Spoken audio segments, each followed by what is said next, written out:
The job posting said, "Discreet security personnel needed. Vatican City. Night shift. Exceptional pay. Must sign confidentiality agreement." What it did not say was that I would be watching over creatures that made my skin crawl just by breathing near me. I found out about the real nature of the work 3 months into the job. Father Benedetto pulled me aside after my usual patrol of the empty corridors and handed me a leather folder thick with documents. "Tommaso," he said, his weathered hands shaking slightly, "you have proven yourself reliable. Tonight, you begin your true duties." The folder contained 5 rules printed on heavy paper, each one numbered and written in multiple languages: Italian, Latin, English, and several scripts I could not identify. Father Benedetto made me read them aloud 3 times before he would let me continue. Rule 1. Never look directly at their faces. Keep your eyes on their feet or hands. Rule 2.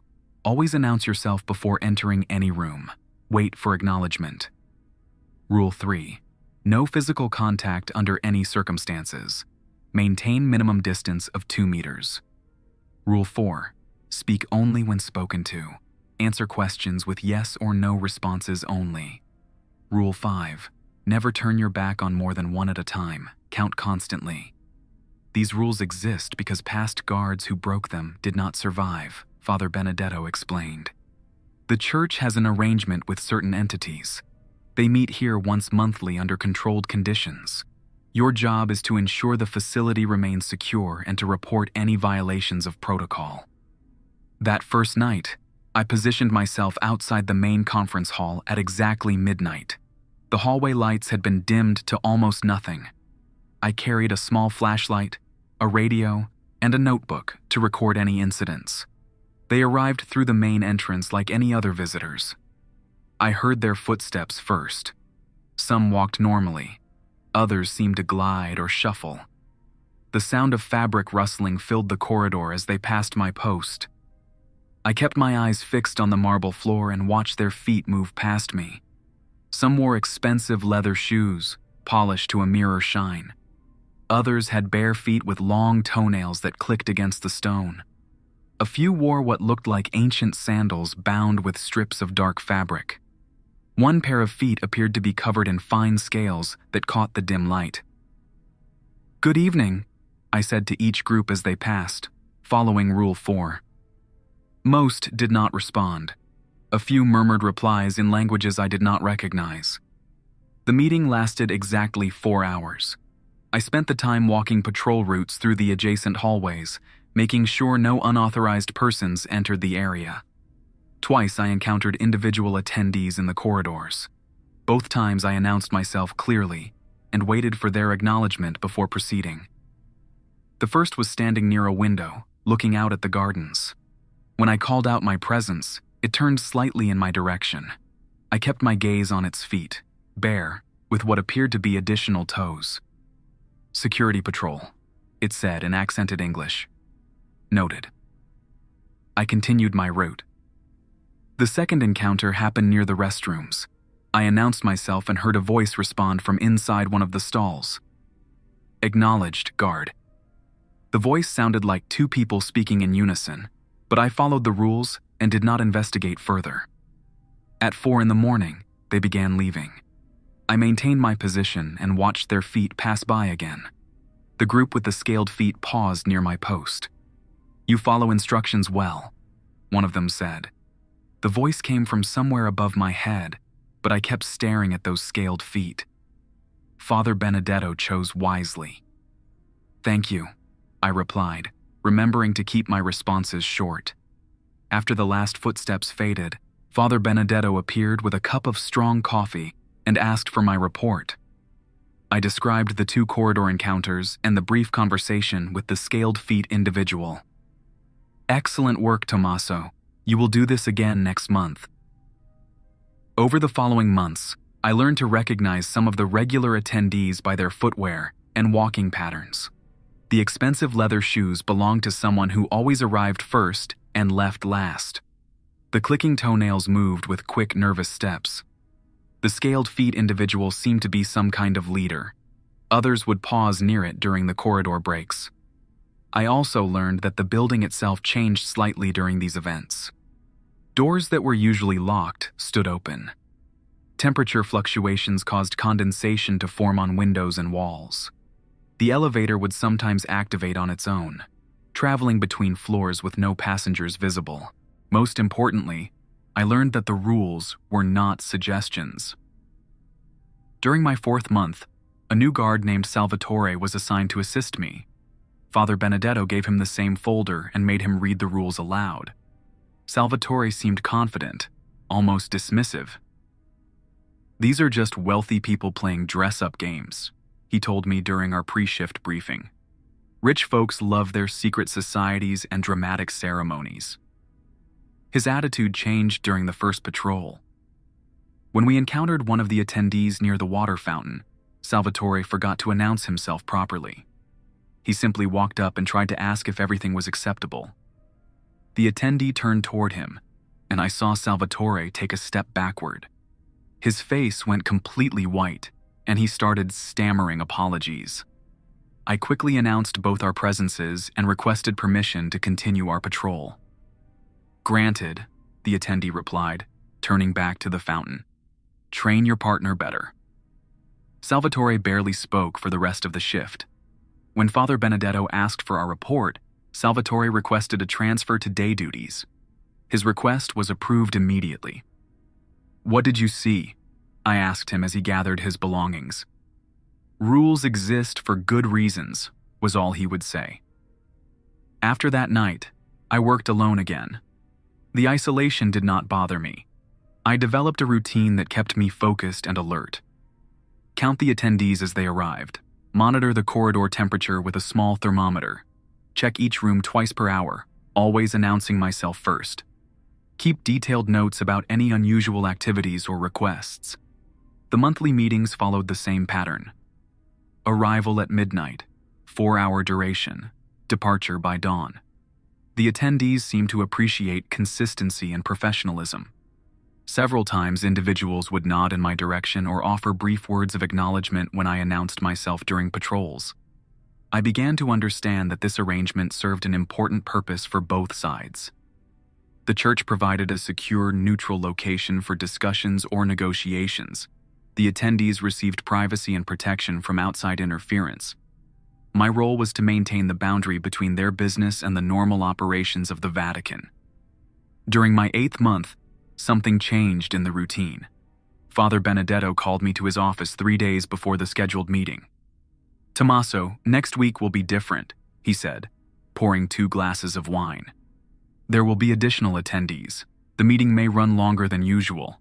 Most importantly, there may be visitors who are not part of the regular arrangement." He handed me a second set of rules, printed on the same heavy paper, but with different instructions.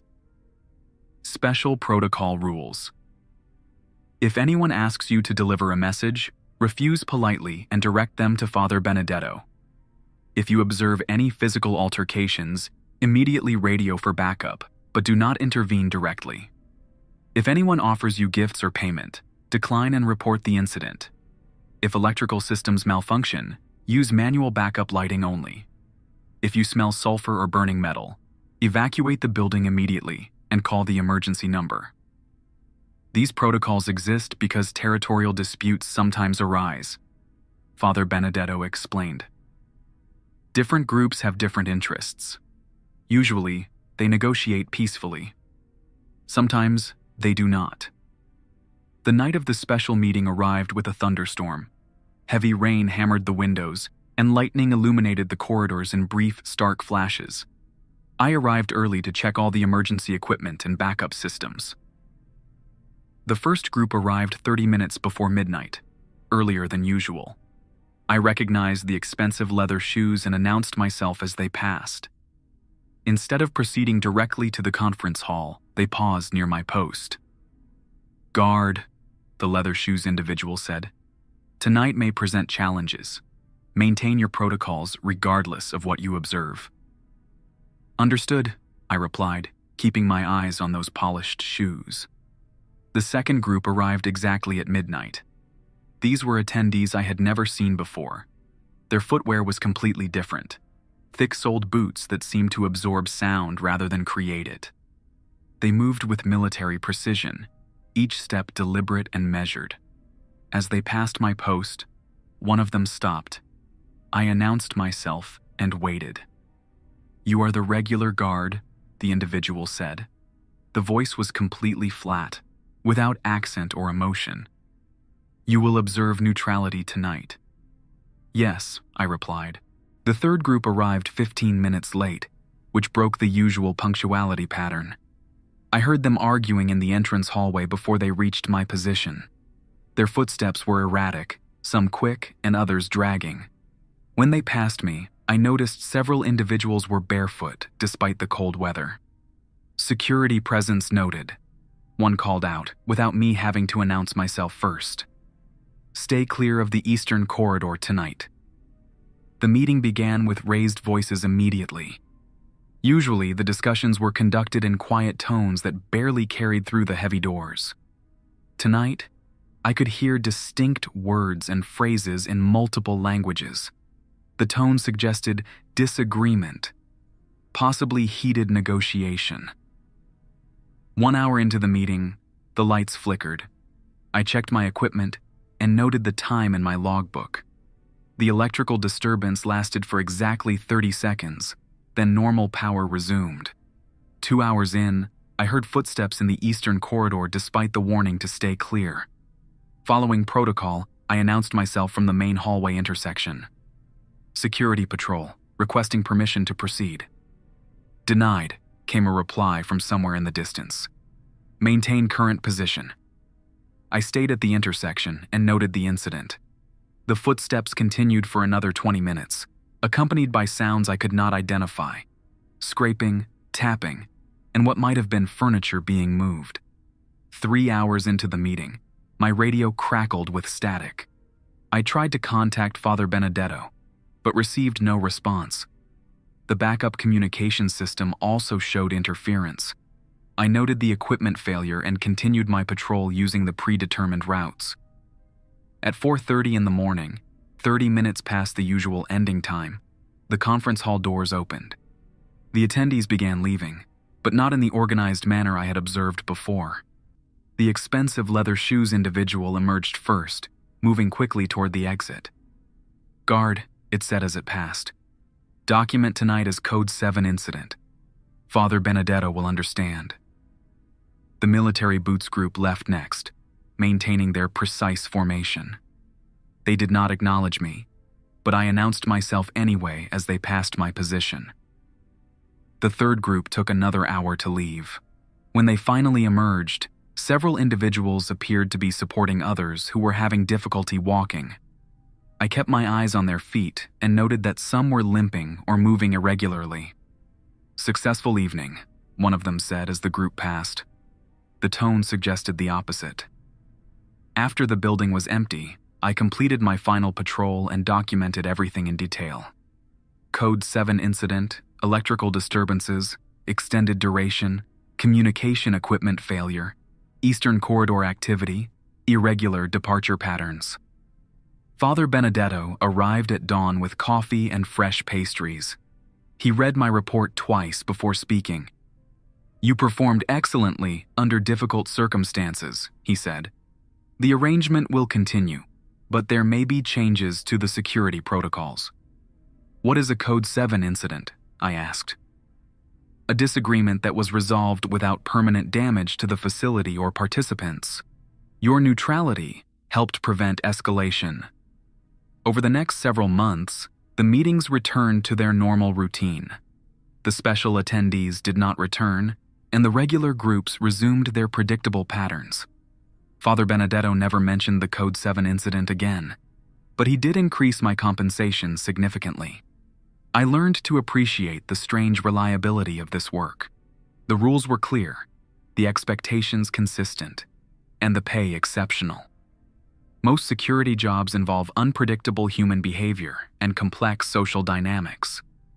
This position eliminated those variables through strict protocols. The attendees seemed to respect professionalism and consistency above all else. As long as I followed the rules exactly and maintained appropriate boundaries, They treated me with courtesy and even a form of appreciation. During my 1-year anniversary, the expensive leather shoes individual paused at my post after a meeting. "You have served well," it said. "The arrangement benefits from your reliability." "Thank you," I replied, watching those perfectly polished shoes. "Father Benedetto speaks highly of your character. Such qualities are rare." I continued to focus on the leather shoes, noting how they reflected the dim hallway lighting. "I appreciate the work." "Good. Consistency serves everyone's interests." After that conversation, I received a formal commendation from the Vatican Security Department and another significant pay increase.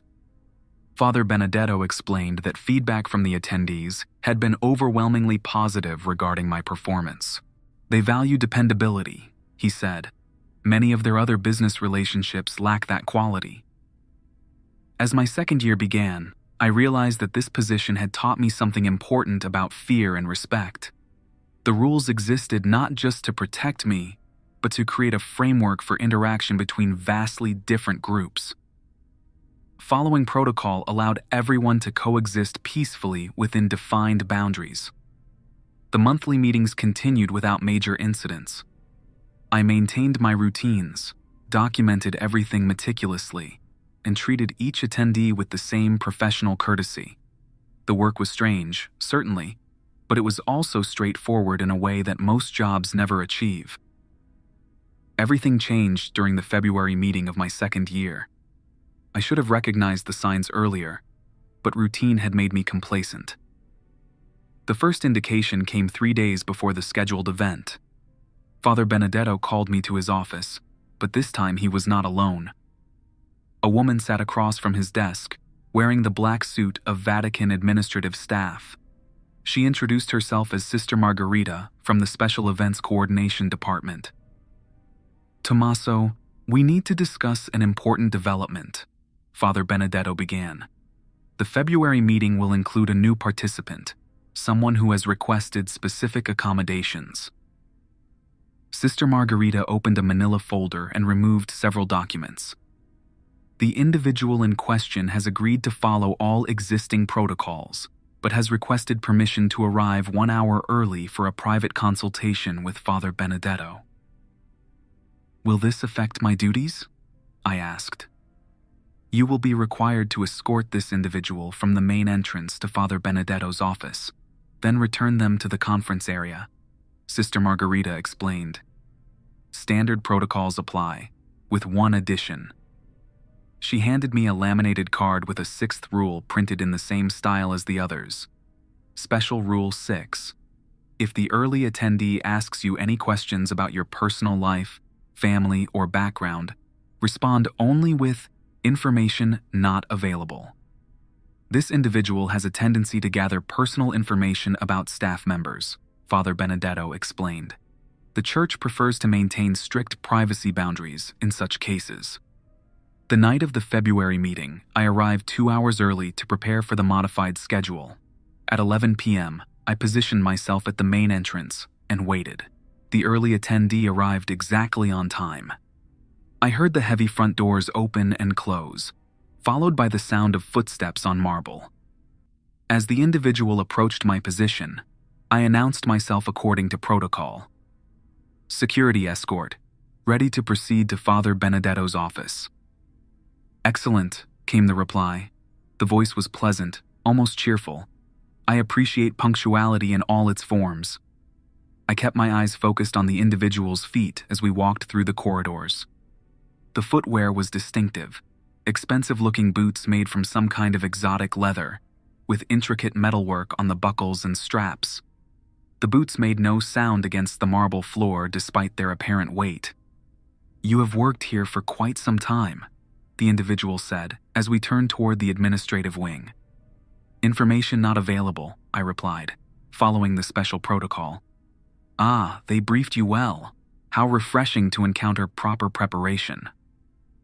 We continued in silence until we reached Father Benedetto's office. I knocked 3 times and announced our arrival. "Enter," Father Benedetto called from inside. I opened the door and stepped aside to allow the attendee to enter first. Will you require an escort back to the conference area? I asked. I will call you when needed, Father Benedetto replied. Please continue your normal duties until then. I returned to my regular patrol routes and waited. The other attendees began arriving at their usual time, and I processed them according to standard protocols.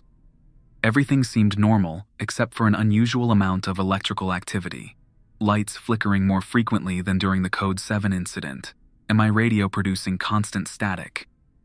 At 12:30, Father Benedetto called my radio. Tommaso, please return to my office for escort duties. When I arrived, Father Benedetto looked tired and was pouring himself a large glass of wine. The early attendee stood near the window, still wearing those distinctive boots. Ready for escort to conference area, I announced. Actually, the individual said, turning slightly in my direction, I have a proposal that might interest you. I kept my eyes on those elaborate boots and waited for Father Benedetto to respond. Tommaso, this individual would like to offer you alternative employment, Father Benedetto said carefully. I have explained that you are under contract with the church, but they insisted on making the offer directly. The boots moved closer to my position. Your reputation for reliability has reached certain circles.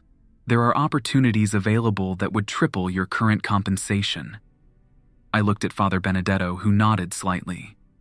I am satisfied with my current position, I replied. Of course you are. Loyalty is an admirable quality. However, consider the limitations of working for an institution bound by so many rules and traditions. The boots turned toward the window again. In other arrangements, security personnel are given far more autonomy and responsibility. The work is more interesting, and the benefits more substantial. Thank you for the offer, but I decline, I said. No pressure whatsoever. The offer remains open should your circumstances change. I escorted the individual to the conference area without further conversation. The meeting proceeded normally for the next 3 hours, with only minor electrical disturbances and no corridor incidents. At 4 a.m., as the attendees began departing, the early arrival individual paused at my post one final time. Before I leave, may I ask why you declined my offer? Those distinctive boots stopped directly in front of me. I kept my eyes down and considered my response carefully. This work suits me. Interesting. Most people would choose better pay and more freedom. Rules create stability. I prefer stability. The boots shifted slightly. You understand something that many do not. Structure serves a purpose beyond mere control. Yes. Father Benedetto chose his security personnel wisely. Good evening, Tommaso. After the building was empty, Father Benedetto appeared with coffee and asked for my report. I described the alternative employment offer and my response. You handled that perfectly, he said. Such offers are not uncommon in this work. The church appreciates your loyalty. What kind of work would they have offered? I asked. Security for less regulated gatherings, higher pay, but far more dangerous conditions. The rules that govern our meetings exist for good reasons. I understand. Good. There will be additional compensation in your next paycheck as a token of appreciation. The following months returned to normal routine, but I noticed subtle changes in how the regular attendees interacted with me. Several individuals who had never spoken before began offering brief acknowledgments when I announced myself during patrols. The expensive leather shoes individual, who I had come to think of as the group leader, stopped at my post after the April meeting. Your refusal of outside employment was noted with approval, it said. Reliability includes resistance to compromise. Thank you, I replied. The arrangement here serves multiple purposes. Your role maintains necessary balance. I understand. Good. Continuity benefits everyone involved. During my 3rd year, I began to understand the broader implications of this work. The monthly meetings were not just business discussions, but a form of diplomatic relationship between different groups with competing interests. The Vatican provided neutral ground where agreements could be negotiated without the usual territorial complications. My role was more significant than simple security. By maintaining strict neutrality and following protocols exactly, I helped create an environment where these negotiations could proceed peacefully.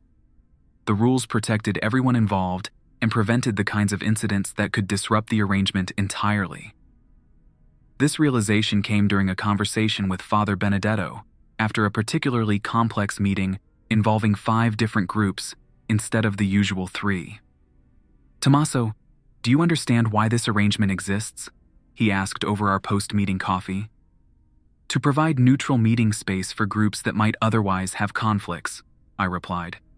"Exactly. But more than that, it prevents those conflicts from spilling over into areas where innocent people could be harmed." He showed me a map of Vatican City with several areas marked in red. These meetings keep certain activities contained within controlled boundaries. Without this arrangement, we might see incidents in public spaces or private residences.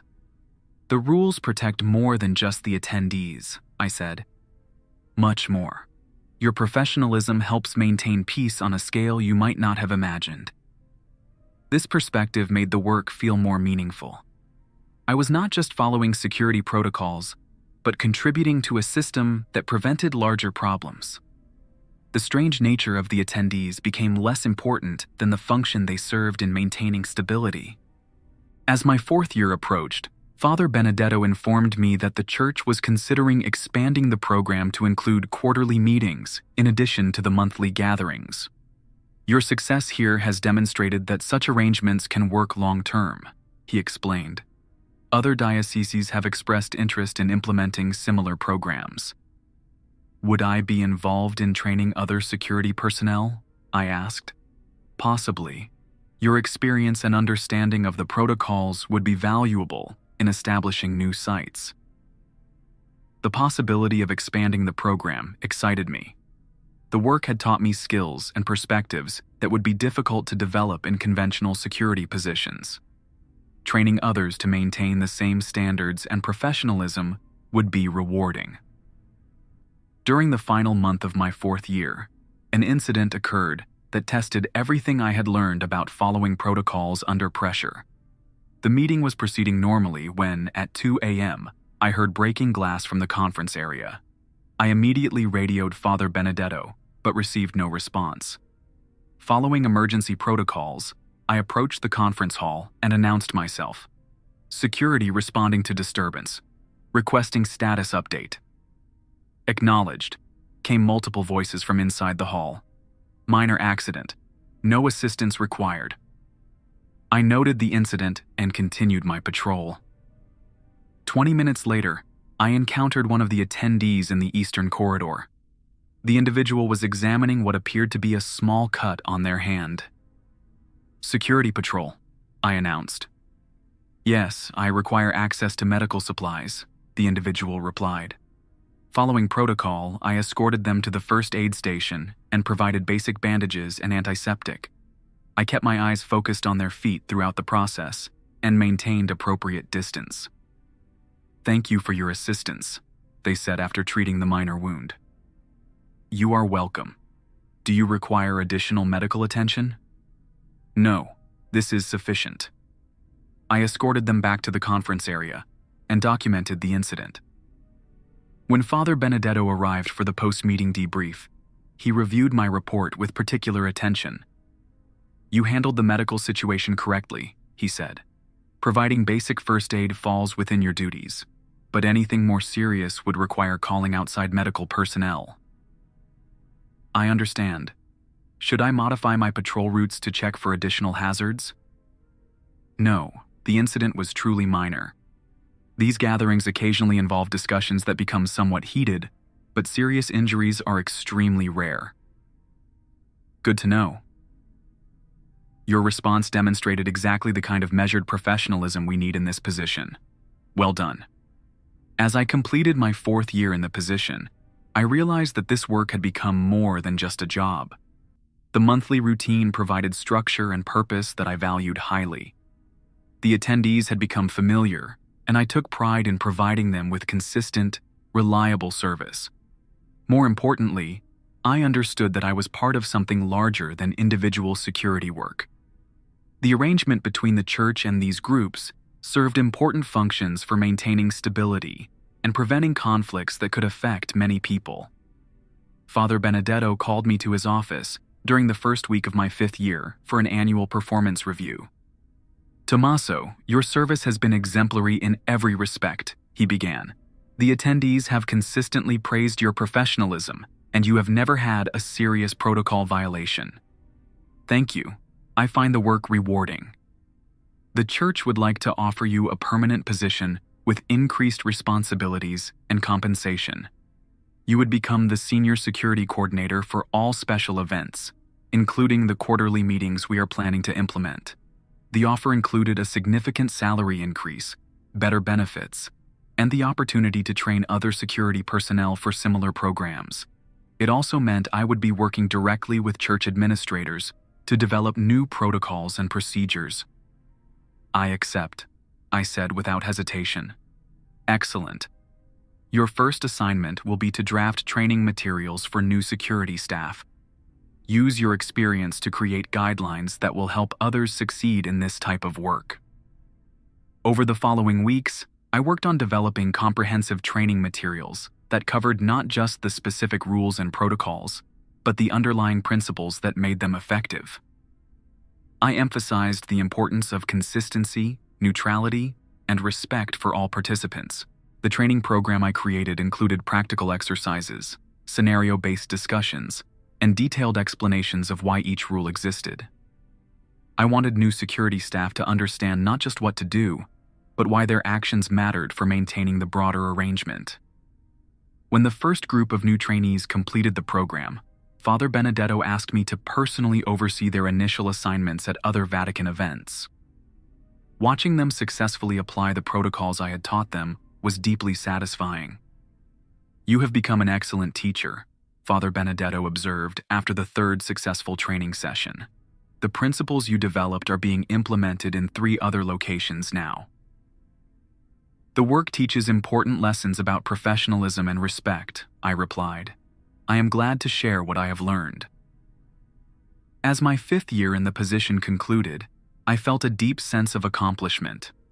What had started as an unusual security job had evolved into meaningful work that contributed to maintaining peace and stability for multiple communities. The monthly meetings continued with their familiar rhythm. The attendees maintained their patterns and preferences, and I provided the same reliable service I had delivered from the beginning.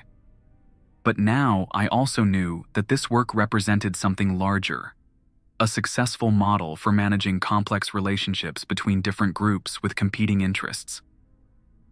During the December meeting of my 5th year, the expensive leather shoes individual made an unexpected request.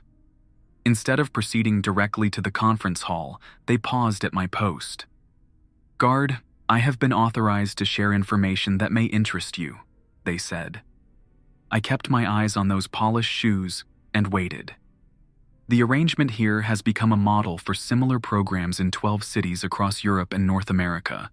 Your professionalism contributed significantly to that success." "Thank you," I replied. "More than that, the protocols you helped develop are now being used to facilitate negotiations between groups that had been in active conflict for decades." I felt a surge of pride, but maintained my professional demeanor. "I am honored to have contributed." "You should be. Your work here has prevented more violence and suffering than you might imagine." After the individual proceeded to the conference hall, I stood in the dimmed corridor and reflected on this revelation. The strange work I had stumbled into 5 years ago had apparently helped create a system for preventing conflicts and maintaining peace across multiple continents. When Father Benedetto arrived for our post-meeting coffee, I told him about the conversation. "It is true," he confirmed. "The success of our program here demonstrated that such arrangements could work reliably. Church officials around the world have implemented similar systems, and the results have exceeded our expectations." "How many people have been affected?" I asked. "Difficult to quantify precisely. But the conflicts that have been avoided or resolved through these neutral meeting programs likely would have displaced thousands of families and caused immeasurable suffering. I sat quietly for a moment, processing this information. My simple adherence to security protocols had somehow contributed to a global peacekeeping initiative. You should feel proud of what you have accomplished, Father Benedetto continued. Your reliability and professionalism created the foundation for something truly significant. I just followed the rules, I said. Exactly. And in doing so, you proved that respect, consistency, and neutrality could bridge differences between groups that seemed impossible to reconcile. As I prepared to leave the Vatican that morning, I realized that I had found something rare in modern work. A position that combined personal satisfaction with meaningful contribution to something larger than myself. The 5 rules that had initially seemed strange and arbitrary had taught me profound lessons about respect, professionalism, and the power of consistent behavior. Following them had not only kept me safe, but had helped create a model for peaceful coexistence that was now being used around the world. I walked home through the quiet streets of Rome as dawn broke over the ancient city, feeling grateful for the unexpected path that had led me to this meaningful work. Tomorrow would bring new challenges and opportunities, but the foundation of principles I had learned would continue to guide me. The strange becomes familiar when approached with respect and consistency. Fear transforms into understanding when governed by clear protocols and mutual respect. And sometimes, the most important work happens in the quiet spaces between different worlds, maintained by people willing to follow simple rules that serve purposes far greater than they initially appear. My name is Tommaso Alberti, and I work security for events that most people would never believe exist. But I know they do, and I know that the work matters. The rules exist for good reasons, and following them has taught me more about professionalism, respect, and the possibility of peace than any other job ever could. The arrangement continues, the meetings proceed smoothly, and the system we have built together continues to prevent conflicts and facilitate understanding between groups that might otherwise never find common ground. That is enough purpose for any career.